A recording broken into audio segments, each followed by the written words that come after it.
and I was thinking about titles. Mm-hmm. What do you think about Safe at First for the name of the show? That sounds good. Yeah. Yeah. We're just starting out. We're on base, but we haven't gotten anywhere yet. We still got a long ways to go. Oh yeah, You know what I mean? definitely. Yeah, definitely. Cool. Okay, let's do this real quick.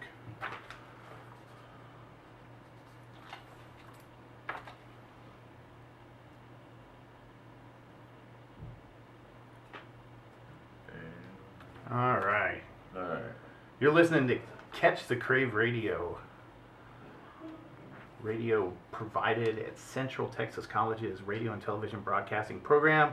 I'm Gary Emmert, joined by... William Gigger. That's right, and we are Safe at First, brand new talk show radio sports program. That's all we're going to do is talk about sports today. Today on the program we've got the NFC and how we think it's going to play out for this brand new season that starts tomorrow night. And then we're going to talk a little bit about baseball. But football is going to take up the majority of the conversation today and probably tomorrow. Probably the whole conversation tomorrow because we're going to start laying out our picks and stuff. We talked about the AFC yesterday. It was entertaining. We talked about college football and the awesome opening weekend and a little bit about Colin Kaepernick. So let's get right on to paying the bills first. Need to talk about Central Texas College's campus dining provided by Great Western Dining Services.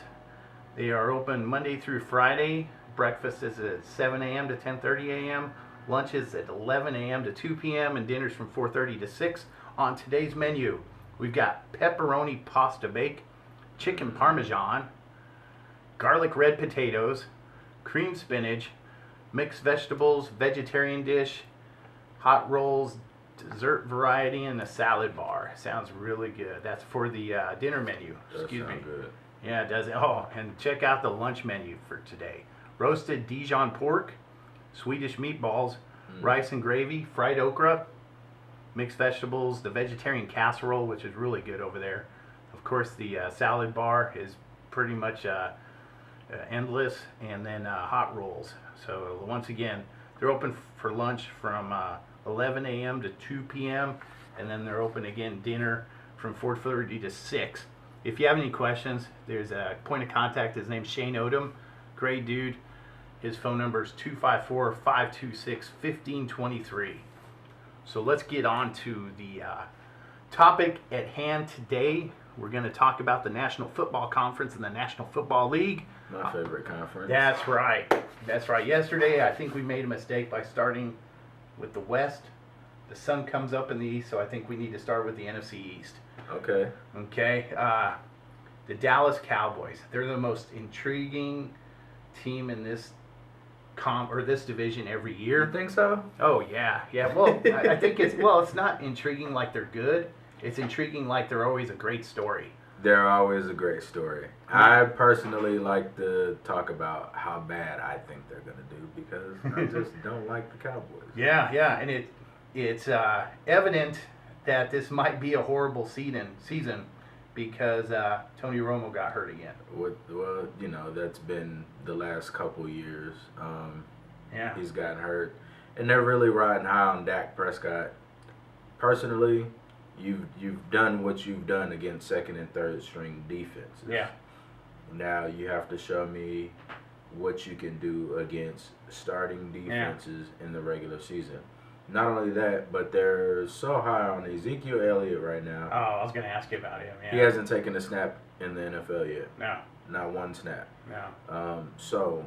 Your backup option at quarterback is Mark Sanchez now. Right. Ah. You're kind of the highlight of the team right now is Dez Bryant, which we know he's a remarkable player. Yeah, Jason Witten's great tight end. He'll always get you out of a jam. So. But yeah, Dak Prescott, the offensive line might be their savior. That's it. But they were 1-14 last year without Tony Romo. I'm interested in seeing. I think week 1 will tell a great story because they open up against New York Giants. Mm-hmm. Yep. And I'm interested in seeing what we know what Odell Beckham Jr. is going to do. Yeah. But what is everybody else gonna do? Yeah. You know, you got Cruz, Yeah, that's a great segue. Victor Cruz, Eli Manning. Mm-hmm. You know. Yeah, they got a brand new coach, Ben McAdoo. Yep. Their defensive line is much improved. Much But yeah, improved. Cruz, who didn't play it all last year and only played like 6 games the year before, Right. is back and healthy. Plus, they got Shepard And they got out of OU. Right, Mhm. exactly. And they reached out and got some decent corners this offseason. So we're gonna see. They got they got Janoris Jenkins now, which came from St. Louis. And Beckham's 2 out of his 3 best games last year were against the Cowboys. Yeah. Yeah. And remember, the one-handed catch that kind of immortalized him? You're right. That was against the That was Cowboys against in the 14, Cowboys. yeah. So I think it's shaping up to be a great opening week. Absolutely. For that division. Yeah. From there, I guess we could go to Philadelphia and Washington. Philly, recent news. Carson Wentz is going to start. How do you feel about that? He beat out Chase Daniels, his competition. I think Chase Daniel is a good fallback, but we've talked about this before. If you pick somebody that high in the draft, you start him. Yeah, I'm not. I think if you don't throw him in the fire and figure out what he's worth, you're just wasting your time. So I like it that they're starting him. I like that they have the confidence in him. They sent Bradford to Minnesota, and Chase Daniel's going to back him up. And I think Chase Daniel is a solid backup, maybe a good mentor for Wentz. But I think it says a lot for this new coach Doug Peterson to put all his chips on the table and start Wentz right away. I believe in the situation that they're in, start Wentz. But if you have a quarterback that can start for you and Wentz can play behind and learn, then I would play Wentz backup. As far as you saying that if you draft that high, start him. I believe in a quarterback taking a year to learn. Sure. And if possible, but in their situation, I understand. Yeah. And they got the winning hand of that trade with Minnesota. Oh, sure. A first and a fourth round, right? They got the winning hand in that trade. So I say go start them with Washington. Right. I'm not so sure because I'm not quite sold on their offense. Yeah. Well, it all depends on whether Deshaun Jackson is healthy. I think Kirk Cousins, he threw for 29 touchdowns last season. Did a great job. I think he fit in with Jay Gruden's offense a lot better than Robert Griffin did. Obviously. They made it to the playoffs, but I think it was just because the rest of the division was so weak. It was the Cowboys to win or lose. Everybody knew that at the beginning of last year. But as soon as Tony Romo got hurt, you can't rely on Chris Weinke and Kyle Orton to carry your team to the playoffs. Similar to the AFC South, it's one of those divisions. Sure. It's a toss up. Absolutely. Just kind of however the pieces to the puzzle fall. Yeah. And going back to the Eagles real quick, they hired Jim Schwartz as their defensive coordinator this year, and he was the head coach for the Bills when they led the AFC, led the NFL in sacks a couple years ago, and they have a nasty defensive line. I think they're going to lead the league in sacks this year. I don't know. That's a stretch. I would definitely, if I had to pick a team to lead the NFL in sacks this year, I would go with Denver, St. Louis, or Houston. Yeah. Those are three solid choices. But we'll see what he does. I think that might take a couple years because I think they could build on their secondary. So we'll see what happens. But it's definitely going to be an interesting division as it always is. To watch over the last I don't know how many years.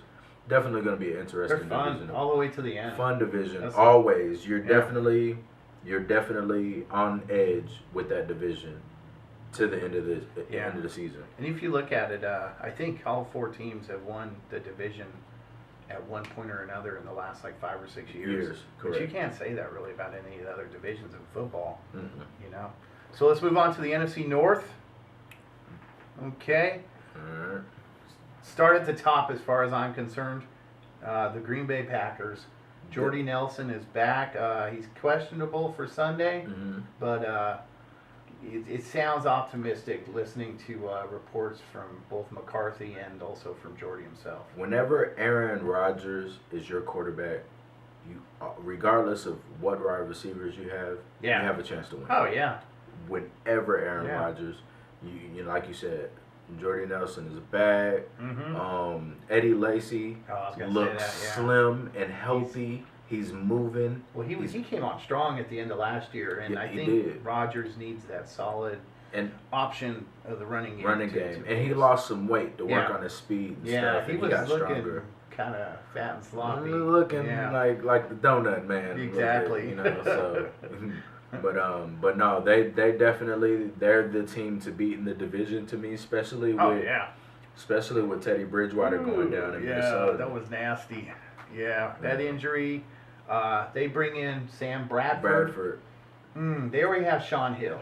So, I mean, they had to bring in a quarterback because they only had 2 in their roster.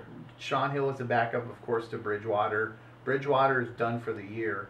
And, I mean, the GM said it best. I can't remember his name off the top of my head. He's like, you know, they don't have a rule book or game plan for what just happened. Right. So, they don't. you know, it was a desperate move, bringing in Sam Bradford. It's either going to work or it's not. I think Sean Hill's he's 36 years old, but I think he's an awesome. I think he would have been just fine. I And think. Sean Hill's a starter. Yeah. Yeah, but yeah, it all depends on how Yeah. he does. They've got the 5th best defense in the NFL as far as points per game. They only gave up 19 points per game last year.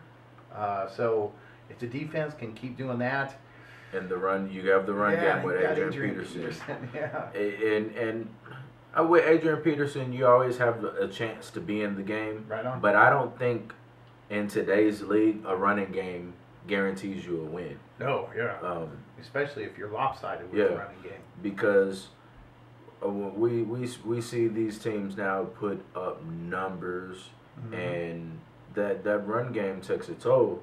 You can run the ball 30. Adrian Peterson can have 30 to 35 carries a game, have 200 yards and 2 touchdowns, and still lose. Yeah. Because Aaron Rodgers can throw the ball 40 times. Right, yeah. You know what I mean? It's And- kind of like we were talking about Brady and the Patriots Patriots. yesterday. It's not that, you know, your defense is good or whatever.